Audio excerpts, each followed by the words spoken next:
სერვანტესის სახელობის გიმნაზია აიაჯესი. წარმოგიდგენთ ფილმს დიდ გორის ველზე.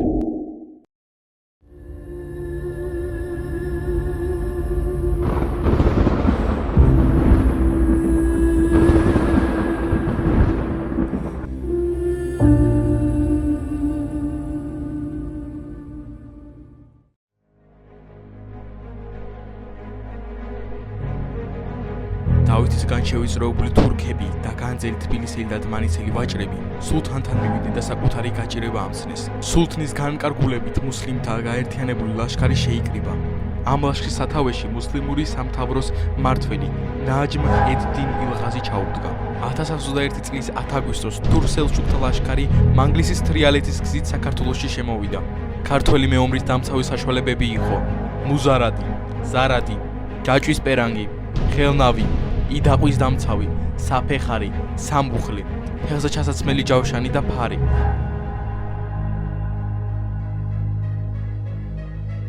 წავიდა საბრძოლველად დავით მეფე თურქების წინააღმდეგ 40,000 ძლიერი და მამაცი ვაჟკაცი და ომში ნაცადი მეომრით. ჰყავდა აგრეთვე სხვა ჯარისკაცები ყივჩაღებისგან, 15,000 მარადარჩეული კაცი, ალანთა ტომისგან 500 კაცი, ხოლო ფრანგი 100.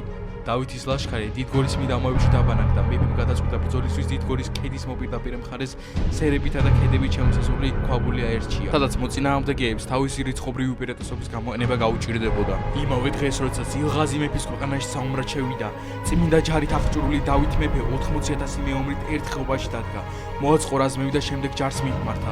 ეჰე მეომარნო ქრისტესანო, თუ ღვთის რჯულით დასაცავად წესირად ვიბრძვით, არა გვეშმაკის ურის მეომარს, არამედ ეშმაკთა სადლად დავამარცხეთ. და ერთ რამეს გირჩევთ, რაც ჩვენი პატიოსნებისთვის და სარგებლობისთვის კარგი იქნება. ჩვენ ყველამ ძლიერ ღმერთს აღთქმა მივცეთ, რომ სიყვარულისთვის ამ ბრძოლის ველზე უმალ მოვკვდებით ვიდრე გავიქცევით და ძალიან დიდი სურვილის მიუხედავად, რომელს შეგვეძლოს გაქცევა, ამ ხეობის შესავანი, რომლითაც შემოსულვართ, ხეთას ხშირი ხორგებით შევკრათ და მტერს, რომელიც მოგიახლოდება შევუტიოთ.